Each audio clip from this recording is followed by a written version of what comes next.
આઈ એમ વૈદ્ય Hetal pay સોની.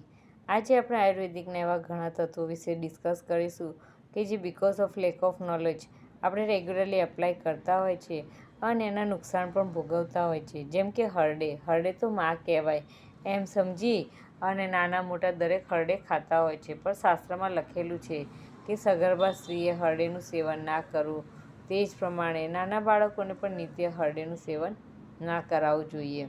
તે જ રીતે આપણે તામ્રપાત્ર એટલે કે તાંબાના વાસણમાં પાણી પીવા ટેવાયેલા છે અને એમ કહેવાય છે કે તાંબુ તો ખૂબ જ સુખકારી અને એમાં પાણી પીએ તો આપણા શરીરમાં તામ્ર તત્વ વધે.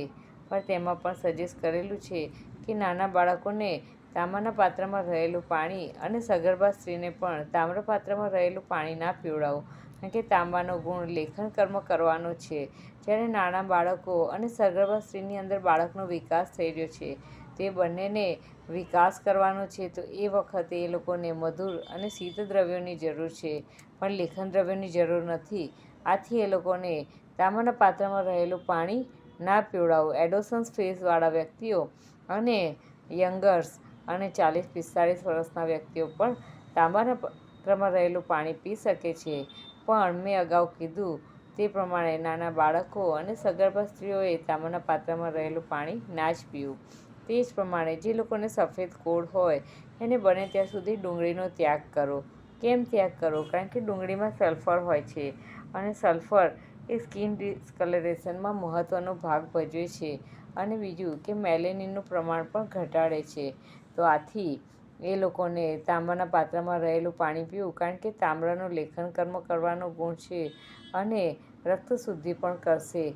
તો બને ત્યાં સુધી ડુંગળીનો ઉપયોગ ઓછો કરવો અથવા જો બંધ કરે તો ખૂબ જ સારું. અને એના બદલે તામ્રપાત્રમાં રહેલું પાણી જો રેગ્યુલર પીવામાં આવે તો સફેદ કોડમાં ખૂબ જ સારા પરિણામો અને ત્વરિત પરિણામો મળવાની શક્યતા પણ છે.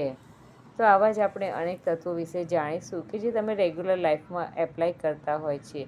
વધુ એક નવું તત્વ, આપણે હવે પહેલાં જેમ ચા પીતા હતા એ પ્રમાણે ગ્રીન ટી, ગોળવાળી ચા, આદુવાળી ચા પીવાની ચાલુ કરી છે. પણ સમજો, દૂધ સાથે આદુ અને ગોળ એ બંને વિરુદ્ધ આહાર છે. ઘણી વખત ચા મૂકતી વખતે તમારું દૂધ ફાટી જતું હશે, તો તમે ચાનો લાભ ઉઠાવશો અને સાથે શરીરની તંદુરસ્તીને પણ જોખમમાં મૂકશો અને એનાથી સફેદ કોડ, સોરાયસિસ, ખરજૂર જેવા સ્કિન ડિસીઝને આમંત્રણ આપશો.